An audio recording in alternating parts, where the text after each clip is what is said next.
जियोयान fight संत बन चुका था, जिससे ओल्ड गुयू, तियानमिंग और थर्ड तियानजुन तीनों काफी परेशान हो गए थे। वे जियोयान को मिटाना चाहते थे और अपनी पावर से उस पर हमला करने लगे, पर जियोयान की ताकत उनकी उम्मीद से भी परे निकल चुकी थी। उसने सिर्फ एक मुंह से ही उनके सभी हमलों को बेअसर कर दिया। उसने अपनी एंग्री बुद्धा रीइंकार्नेशन टेक्निक बनाई थी, जिसकी चपेट में आने वाला ठीक उसी पल मर जाता और कभी पुनर्जन्म नहीं ले सकता। तियानमिंग समझ गया कि उसकी मौत निकट है। उसने जियोयान से रहम की भीख मांगी, पर जियोयान उसे माफ करने वाला नहीं था, इसीलिए उसने अपनी बॉडी को एक्सप्लोड कर लिया। जियोयान ने अपनी एनर्जी से सबको प्रोटेक्शन बैरियर में बांधकर बचा लिया। गुयू और थर्ड तियानजुन भागने की कोशिश कर रहे थे। जियोयान ने अपनी एंग्री बुद्धा रीइंकार्नेशन टेक्निक से फिर हमला किया। गुयू जानता था कि इस टेक्निक की चपेट में आने के बाद वो बच नहीं पाएगा, इसीलिए उसने थर्ड तियानजुन को बलि के बकरे की तरह इस्तेमाल किया, जिससे वो खत्म हो गया और गुयू बचकर भागने लगा। उसे बचाने के लिए हुन क्लैन का एक एल्डर का प्रोजेक्शन हेड वहां आया, जिसने उसे बचाकर ले जाने की कोशिश की, पर जियोयान ने जाते जाते उसे एक जोरदार झटका दिया। वो उसे पूरी तरह मिटा देना चाहता था। तब उसे हुन क्लैन के एल्डर ने जियोयान पर हमला किया और कहा कि तुम्हारे पिता अभी भी हमारे कब्जे में है, इसीलिए ज्यादा घमंड मत करो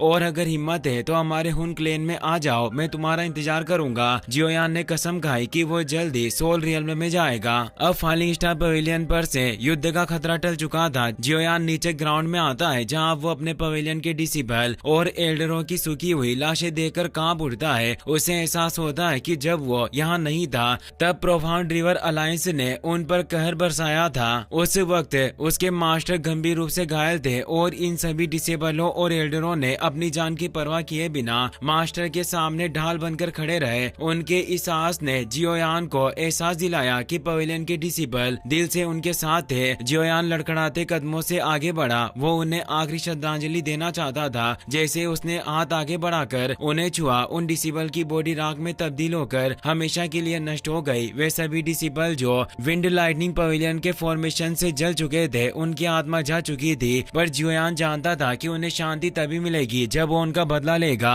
उन सभी की आत्माएं फॉलिंग स्टार पवेलियन के ऊपर इकट्ठा होने लगी। जियोयान कहता है, यह सब मेरी गलती है, मैं देर से आया, वरना मैं सबको बचा सकता था। हर कोई दुखी था, सभी के चेहरों पर गहरी उदासी साफ नजर आ रही थी। याओलाओ कहता है कि अगर ये सभी डिसेबल नहीं होते जिन्होंने हठपूर्वक फॉर्मेशन बनाकर प्रोफाउंड रिवर अलायंस की आर्मी को रोका, तो जब तक तुम एकांतवास से बाहर आते हम सब जिंदा नहीं बचे होते। जियोयान का गुस्सा अब उबलने लगता है। वो कहता है कि तियानमिंग सेक्टर, आइस रिवर वैली और विंड लाइटनिंग पवेलियन ने हमारे खिलाफ साजिश रची और हमारे बहुत से लोगों को मार डाला। उन्हें अब इसकी बहुत ही महंगी कीमत चुकानी पड़ेगी। मैं हर एक खून की बूंद का बदला लूंगा। अब सीन बदलकर सेंट्रल प्लेन्स में मौजूद हान कबीले पर आता है। विंड लाइटनिंग पवेलियन ने वहां हमला कर दिया था, क्योंकि वेनेरेड लेई अच्छी तरह जानता था कि जियोयान उनसे बदला लेने जरूर आएगा। इसीलिए वो उनके दोस्तों को पकड़ना चाहता था ताकि वो उनका इस्तेमाल बचाव में कर सके। उसने कबीले के लीडर हानजी को आसानी से हराकर फेंक दिया और कई सारे डिसेबल और एल्डर को पहले ही मौत के घाट उतार दिया था। हानयू और हानजू अपने पिता को इस हालत में देखकर परेशान हो जाती है, क्योंकि वो सिर्फ फाइट एम्परर लेवल पर थी, जबकि वेनेरेड लेई 2 स्टार फाइट वेनेरेड रियल्म में था और वो कई पावरफुल पेटिशनरों के साथ आया था।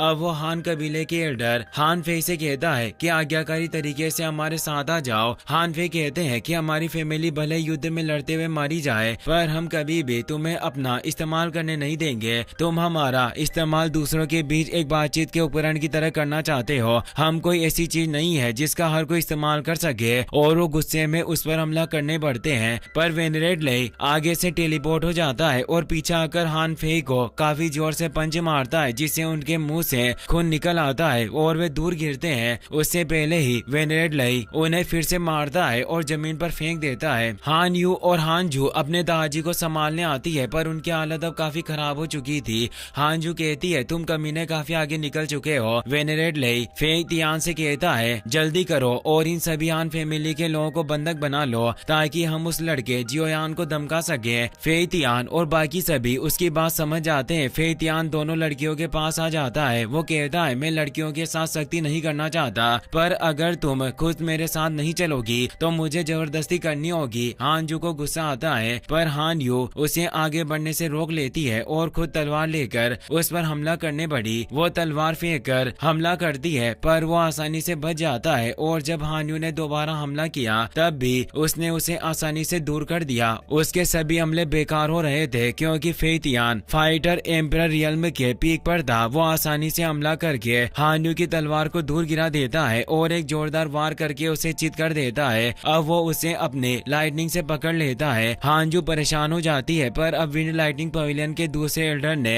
उसके पिता और दादा को भी बंधक बना लिया था। हान्यू घबरा गई। वो जानती थी कि वो उनका सामना अकेले नहीं कर पाएगी पर जियोयान उनकी मदद कर सकता है, इसीलिए वो उससे मदद मांगने के लिए वहाँ से भागने लगती है। पर फेतियान मुस्कुराता है, तुम अपनी इस छोटी सी पावर के साथ सपनों में भी मुझसे भाग नहीं सकती, और वो उसके पीछे चला जाता है। अब सीन बदलकर नॉर्थन सेंट्रल प्लेन्स में मौजूद विंड लाइटनिंग पवेलियन ब्रांच को दिखाया जाता है जहाँ वेनेरेट लेई पूरे हान परिवार को बंधक बनाकर ले आया था। उसने हान ची की दोनों बेटियों और उसके पिता को भी बंधक बनाया। वो अपने आदमियों से कहता है, इस हान परिवार की अच्छी तरह खातिरदारी करो। फॉलिंग स्टार पवेलियन हमारे साथ किसी भी समय परेशानी खड़ी कर सकता है। सभी उसकी बात समझ जाते हैं। तभी उसे वहाँ कुछ अजीब लगता है। वहाँ न तो कोई डिसेबल दिखाई दे रहा था और न ही कोई एल्डर। वो गुस्से में कहता है, आखिर सबके सब कहाँ मर गए। तभी एक एल्डर की लाश सीधी उड़ती हुई उसके पास आती है। वो अपनी वैक्यूम पाम पावर से उसे रोक लेता है और समझ जाता है कि पहले ही यहाँ कोई घुस चुका है। वो पूछता है, आखिर यहाँ कौन छिपा है, जल्दी सामने आओ। तभी वहाँ मौजूद फॉलिंग स्टार पवेलियन के एल्डर एक एक करके सामने आने लगते हैं। जियोयान कहता है, विंड लाइटनिंग पवेलियन, क्या तुम इतनी जल्दी अपने पवेलियन को नष्ट होते देखना चाहते हो कि तुमने मुझे इतनी जल्दी बुला लिया।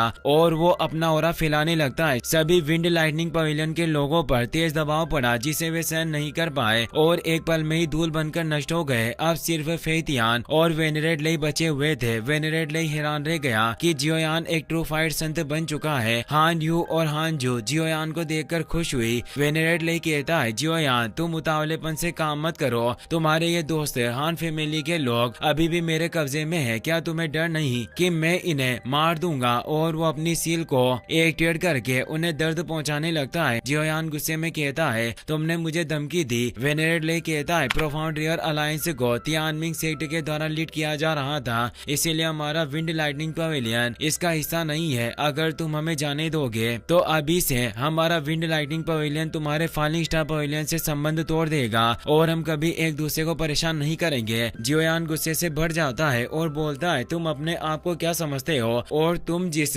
प्रोफाउंड तियानमिंग सेक्ट की बात कर रहे हो उसे मैं मिटा दूंगा। और वो अपने रूलर को बाहर निकालते हुए कहता है, इन पिछले 2 सालों में तुमने हमारे फॉलिंग स्टार पवेलियन के लोगों को काफी परेशान किया है और बार बार हमारे लिए मुश्किलें खड़ी की है। तुमने हमारे लोगों को तड़पाया और उस समय भी मेरे ऊपर 3000 लाइटनिंग मूवमेंट चोरी करने का लांछन लगाया और मेरे जैसे जूनियर के खिलाफ सेक्ट प्रोटेक्शन एरे का इस्तेमाल किया। उस समय मैंने कुछ नहीं कहा और इतने समय तक उन चीजों को बर्दाश्त किया। फिर तुमने मेरे फॉलिंग स्टार पवेलियन के साथियों को मार डाला, मेरे दोस्तों को बंधक बनाया और उन्हें टॉर्चर किया। मैं ये कभी भी बर्दाश्त नहीं कर सकता। और वो गुस्से में अपने रूलर को तेज वाली फ्लेम से भर देता है और फुल स्पीड में वेनेरेट लेई की तरफ बढ़ता है। वेनेरेट लेई कांप उठता है, उसकी आंखों में डर साफ झलक रहा था। जियोयान ने सीधा उसके पेट पर वार किया और फिर दूसरा हमला सीधा फेतियान पर किया जिससे दोनों हान फैमिली से दूर जा गिरे। अब जियोयान ने अपने रूलर को जोर से जमीन पर मारा, पूरा ग्राउंड बिखर गया। जियोयान का हेवी ब्लैक रूलर अब अपग्रेड हो चुका था। वो फेतियान के गले को दबाने लगा। फेतियान को बेहद दर्द होता है पर वो बचाव में कुछ नहीं कर पाता।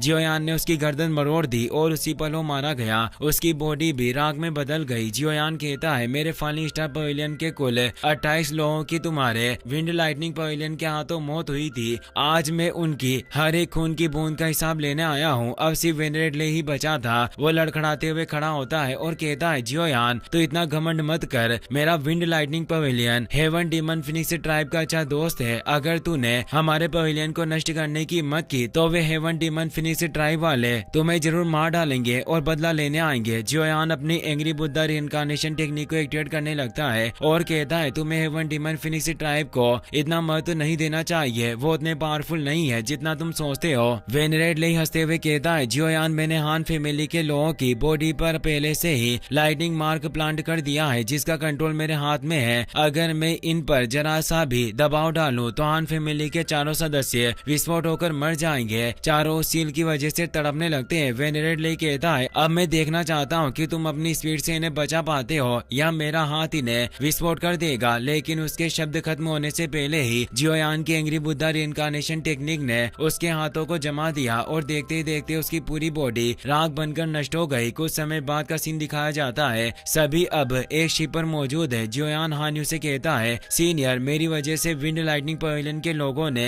आपको इस मामले में घसीटा, इसके लिए मैं माफी चाहता हूँ। हान्यू कहती है, विंड लाइटनिंग पवेलियन और हमारे बीच पहले से ही बहुत बड़ी दुश्मनी रही है। अगर ये तुम्हारे लिए नहीं होता तो भी वो हमें शांति से नहीं रहने देते, इसीलिए तुम्हें खुद को दोष देने की कोई जरूरत नहीं है। हानजू भी उसकी बात से सहमत होती है। जियोयान पूछता है, तुम्हारे ग्रैंडपा और पिता की हालत अब कैसी है? हानजू कहती है, ग्रैंडफादर को काफी गहरी चोटें आई है, इसीलिए उन्हें अभी थोड़ा आराम चाहिए। जियोयान अपनी स्पेस रिंग से एक बोतल निकालता है और कहता है, इसमें कुछ मेडिसिनल पिल्स है जो एल्डर हान के जख्मों को बहुत जल्दी ठीक कर देगी। हानजू उन पिल्स को ले लेती है और दिल से धन्यवाद देती है। तभी उनके पिता हानची भी वहां जाते हैं। वो हाथ जोड़कर जियोयान से कहते हैं, जान बचाने के लिए तुम्हारा बहुत बहुत शुक्रिया। जियोयान कहता है, मैं 2 सालों से एकांतवास में था। मैंने कभी नहीं सोचा था कि मेरे पुराने रिश्तों की वजह से आपको इतनी परेशानी झेलनी पड़ेगी। मुझे माफ कर दीजिए, मेरी वजह से आपको पीड़ा हुई। तभी शिव अचानक हिलने लगता है क्योंकि जियोयान ने पूरे विंड लाइटनिंग पवेलियन को नष्ट कर दिया था।